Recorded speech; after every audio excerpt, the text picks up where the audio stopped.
할렐루야. 10월 17일 목요일 새벽 기도를 시작하겠습니다. 사도신경으로 우리의 신앙을 고백합니다. 나는 전능하신 아버지 하나님 천지의 창조주를 믿습니다. 나는 그의 유일하신 아들 우리 주 예수 그리스도를 믿습니다. 그는 성령으로 잉태되어 동정녀 마리아에게서 나시고 본디오 빌라도에게 고난을 받아 십자가에 못 박혀 죽으시고 장사된 지 사흘 만에 죽은 자 가운데서 다시 살아나셨으며 하늘에 오르시어 전능하신 아버지 하나님 우편에 앉아 계시다가 거기로부터 살아있는 자와 죽은 자를 심판하러 오십니다.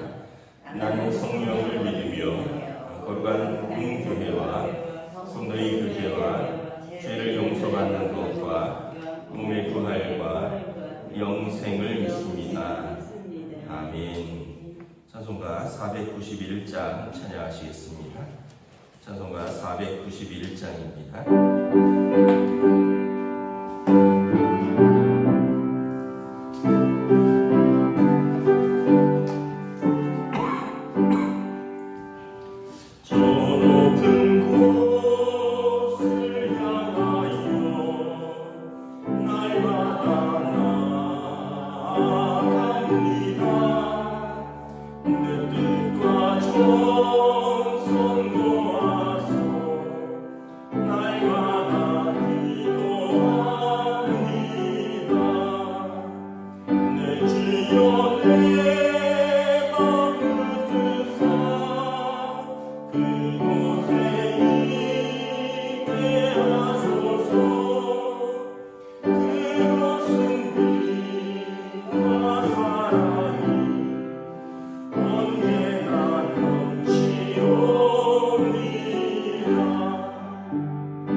1절에서 9절까지 말씀입니다. 호세아서 14장 1절에서 9절까지 말씀입니다. 다 찾으신 줄 알고 저 여러분들이 한 절씩 교독하도록 하겠습니다. 이스라엘아, 내 하나님 여호와께로 돌아오라. 내가 불의함으로 말미암아 엎드러졌느니라. 내가 말씀을 가지고 여호와께로 돌아와서 이르기를 모든 불의를 제거하시고 선한 말을 받으소서. 우리가 소송하기를 대신하여 입술의 열매를 주께 드리리이다. 우리가 아수르의 구원을 의지하지 아니하며 말을 타지 아니하며 다시는 우리의 손으로 만든 것을 향하여 너희는 우리의 신이라 하지 아니하오리니 이는 고아가 주로 말미암아 긍휼을 얻음이니이다 할지니라. 내가 그들의 반역을 고치고 기꺼이 그들을 사랑하리니 나의 진노가 그에게 떠났음이니라. 내가 이스라엘에게 이슬과 같으리니 그가 백합과 같이 피겠고 레바논 백향목같이 뿌리가 박힐 것이라. 그의 가지는 뻗으며 그의 아름다움은 감람나무와 같고 그의 향기는 레바논 백향목 같으리니 그 그늘 아래에 거주하는 자가 돌아올지라. 그들은 곡식같이 풍성할 것이며 포도나무같이 꽃이 필 것이며 그 향기는 레바논의 포도주같이 되리라. 에브라임의 말이 내가 다시 우상과 무슨 상관이 있으리요 할지라. 내가 그를 돌아보아 대답하기를 나는 푸른 잣나무 같으리니 내가 나로 말미암아 열매를 얻으리라 하리라. 함께 있습니다. 누가 지혜가 있어 이런 일을 깨달으며 누가 총명이 있어 이런 일을 알겠느냐. 여호와의 돈 정직하니 의인은 그 길로 다니거니와 그러나 죄인은 그 길에 걸려 넘어지리라. 아멘. 할렐루야. 오늘도 새날을 주셨습니다. 하나님께서 은혜와 평강으로 함께 해주시기를 축복합니다. 계속해서 주시는 말씀의 메시지가 뭐냐면 1절에 보면 이스라엘아 내 하나님 여호와께로 돌아오라 라는 것입니다. 그 불의한 길을 버리고 다시 하나님 아버지 앞으로 돌아오라 라는 것입니다. 지금은 뭐 이렇게 우리가 전파사 같은 것이 거의 없잖아요. 왜냐하면 새로 물건을 사면 되니까. 근데 예전에는 물건 사는 것이 너무 비싸고 귀하고 하니까 하나하나 다 고치지 않았습니까? 뭐 고장나면 가서 맡기고 고치고 또 쓰고. 그래서 우리가 고쳐서 쓰고 더 이상 뭐 부품이 없다거나 더 이상 어떻게 수리가 안 될 때까지 고쳐 쓰던 기억이 납니다. 그러면서 이제 우리가 이제 점점 더 애착이 있는 거죠. 물건에도 그런데 하물며 여러분 살아있는 생물이라면 어떻습니까? 최근에 어떤 그 산업이 유행이냐 하면 제가 봤는데 사람들이 강아지나 고양이를 키우잖아요. 근데 그렇게 10년씩 키우다가 이제 이 노화가 돼서 이제 죽으면 그 사진을 갖다 주면 똑같이 인형으로 만들어주는 겁니다. 그런 산업이 있대요. 그래서 이게 처음에는 제가 잘 몰랐는데 그 영상을 보니까 자기가 키우던 강아지랑 똑같은 인형을 만들어서 갖다 주니까 그 집 식구들은 다 울더라고요. 뭐 그럴 것 같아요. 저는 안 키워서 잘 모르지만 한 10년 키운 그렇게 예뻐하던 강아지, 자기랑 산책도 가고 같이 소파에도 올라오고 잠도 자고 이랬던 10년을 그랬던 강아지가 죽으면 너무 슬프잖아요. 근데 똑같이 인형으로 만들어서 갖다 주니까 물론 다른 개가 키울 수도 있겠지만 또 적응하는 게 필요하고 또 정을 들이는 게 필요할 텐데 인형을 똑같이 만들어서 갖다 주니까 그 감정이 북받치는 것 같아요. 그런데 여러분 하물며 사람이 여러분 예수님께서 말씀하신 탕자의 비유처럼 사랑하는 아들이 사랑하는 딸이 길을 떠났다거나 아니면 잃어버렸다거나 이렇게 해서 다시 집으로 돌아왔을 때 다시 찾았을 때 그 감격과 감동은 얼마나 클까라는 것입니다. 하나님께서 이스라엘에게 계속 자꾸 돌아오라는 것이, 제가 젊었을 때는 저는 이렇게 생각했어요. 뭐 아버지 어머니는 저한테 별로 관심이 없다 이렇게 생각을 했어요. 왜냐하면 늘 바쁘시고 또 뭐 특별히 뭐 성적 나오거나 뭐 바뀌거나 이러면 물어보셨지만 제 생활에 대해서 특별히 뭐 그렇게 물어보시고 이러지는 않으셨거든요. 학교 다녀오겠습니다. 뭐 도서관 갔다 오겠습니다. 뭐 이러면 뭐 그런가 보다 뭐 하셨지. 근데 이제 제가 부모가 되니까 아이들 대학생들인데도 학교 가는 날짜가 월요일 날은 몇 시에 가고 화요일 날은 몇 시에 가고 수요일 날은 몇 시에 가고 목요일은 몇 시에 가고 아르바이트 가는 시간은 몇 시고 학원 가는 날은 며칠이고 이걸 제가 다 알거든요. 아이들 세 시간을 이제는 다 압니다. 제가 정확하게 기억을 못해서 매번 물어봐서 애들이 그만 좀 물어보라고 할 때까지 계속 물어봐서 해마다 바뀌는 스케줄을 지금은 다 알고 있어요. 뭐 화요일, 월수는 뭐 10시 반까지 학교 가니까 집에서 9시 반에 나간다. 수목은 한 12시까지 가니까 11시에 나간다. 그러려면 얘랑 화장실이 겹치지 않아야 되니까 뭐 씻는 시간이 겹치지 않아야 되니까 뭐 이런 걸 제가 다 계산을 하거든요. 그러면서 제가 느낀 게 왜 내가 이렇게 애들한테 관심이 많지? 다 커서 대학생들이고 이제 나이들이 다 뭐 26, 23, 21 이렇게 되는데 알아서들 할 텐데 내가 왜 지네들 학교 가는 시간, 일어나는 시간, 씻는 시간 이런 걸 내가 왜 다 신경 쓸까? 근데 부모니까 신경이 쓰이는 것 같아요. 같이 사니까 눈에 보이니까 신경이 쓰고 또 아이들이 거기에서 늦거나 이런 문제가 생기면 안 되니까 제가 좀 신경을 써줘야 될 것 같기도 하고 이런 거예요.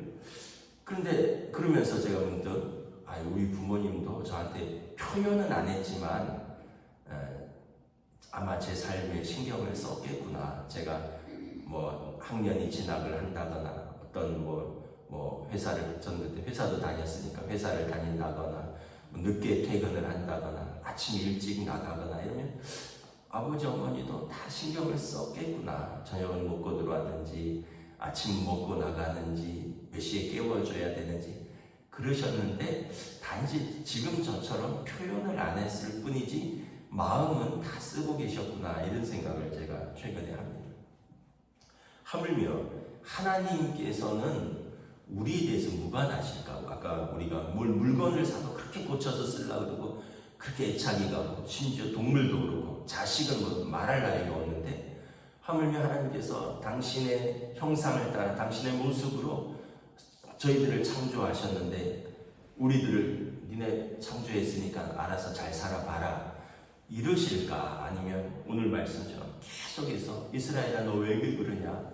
왜 우상한테 가느냐? 왜 가나안 땅의 바알에게, 왜 메소포타미아의 아세라 목상에게 절하느냐? 왜 그 땅 사람들 따라가느냐? 왜 거기서 절하느냐? 내가 다 너희한테 준 것이고 내가 너희를 사랑하는데 왜 그러냐? 계속 하나님이 마음이 쓰실 것 같고 계속 하나님이 찾으시는 이유가 무엇인지 알 것 같습니다. 하나님의 마음을 다 알 수는 없겠지만 좀 짐작은 간다라는 거죠. 그래서 오늘도 보면 이스라엘을 향해서 하나님이 계속 찾아요. 돌아와라.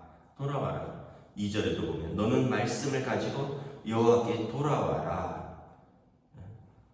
3절에도 보면 아수르의 구원을 의지하지 말고 너희 손으로 만든 것을 향하여 너희 신이라 하지 말고 고아가 주로 말미암아 긍휼을 얻은 같이 하나님께서는 고아는 부모 없잖아요.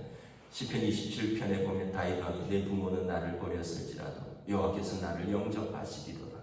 고아는 부모는 없어도 하나님께서 그 고아와 과부와 나그네를 용납하시고 그들에게 긍휼과 은혜를 베푸시는 그 좋은 하나님께로 돌아와라.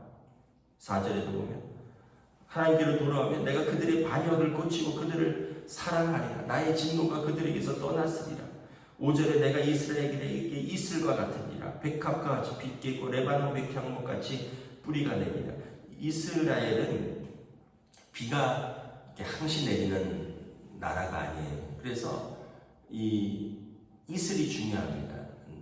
또 늦은 비와 이른 비도 있지만 그 밤낮의 기온차가 크기 때문에 이슬이 맺혀야지만 식물들이 수분을 공급받고 땅이 촉촉해지는 거죠. 그래서 그 밤낮의 기온차가 꽤 있거든요.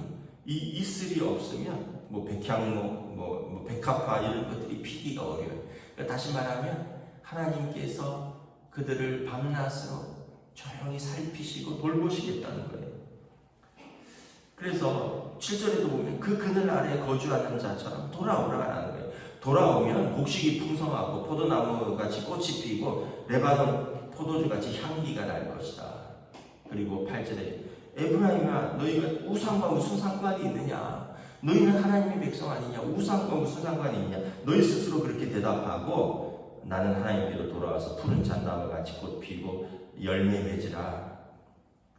그러면서 9절에 누가 그런 지혜가 있어서 깨달으면 누가 무슨 총명이 있어서 이런 일을 하겠느냐? 지혜와 총명과 명철은 하나님의 법을 말하는 것입니다. 성경에서 하나님께로 돌아오면 하나님의 법을 알게 되고 하나님의 말씀에 순종하면 지혜와 총명과 명철을 갖게 되고 그러면 여호와의 도는 정직하니 의인은 그 길로 다닐 것이라. 그리고 너희는 죄인처럼 넘어지지 아니하리라. 계속 하나님께서 말씀하시는 거죠. 그러니까 하나님이 굉장히 인내하시는 겁니다.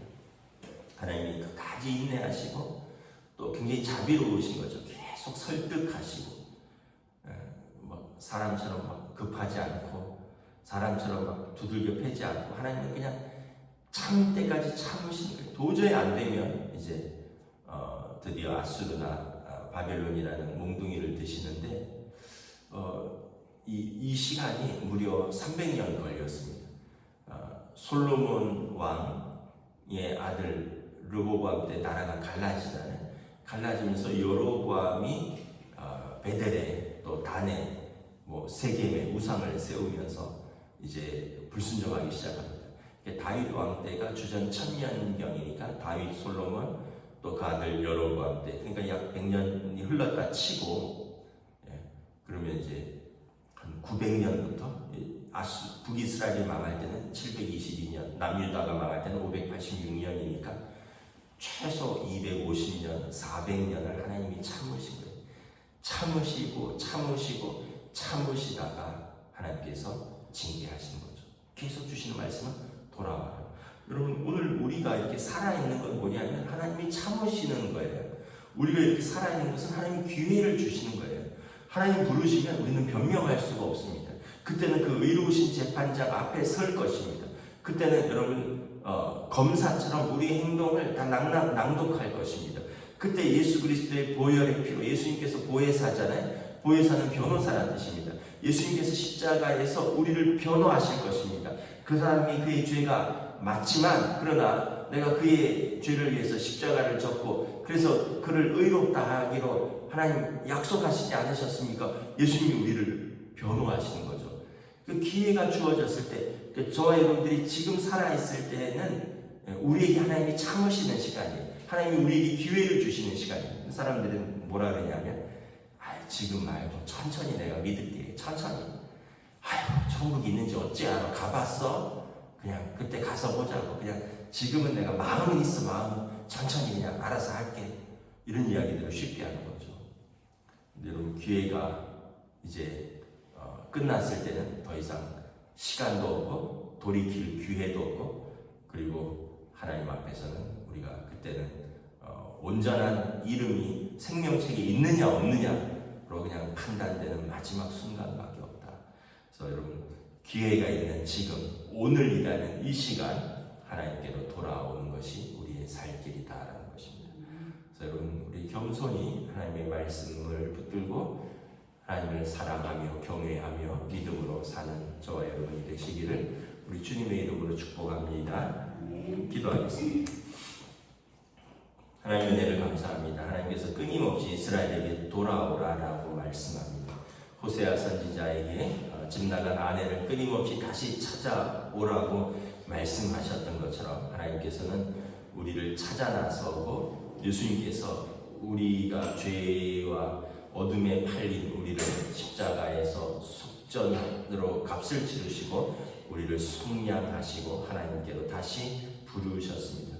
우리가 이 은혜를 입은 사람으로서 하나님의 사랑과 또 하나님께서 우리에게 주신 이 은혜의 시간들, 이 기회의 시간들 우리가 믿음으로 살고 또한 우리가 사랑하는 자들에게 이 복음의 기회를 전할 수 있는 또 기회를 허락하여 주시옵소서. 오늘 하루도 복된 하루, 믿음의 하루, 또 은혜의 하루를 살기를 원하오며 우리 주 예수 그리스도 이름으로 기도드리옵나이다. 아멘. 하늘에 계신 우리 아버지의 이름을 거룩하게 하시며 아버지의 나라가 오게 하시며 아버지의 뜻이 하늘에서와 같이 땅에서도 이루어지게 하소서. 오늘 우리에게 일용할 양식을 주시고 우리가 우리에게 잘못한 사람을 용서하여 주는 것 같이 우리 죄를 용서하여 주시고 우리를 시험에 빠지지 않게 하시고 악에서 구하소서. 나라와 권능과 영광이 영원히 아버지의 것입니다.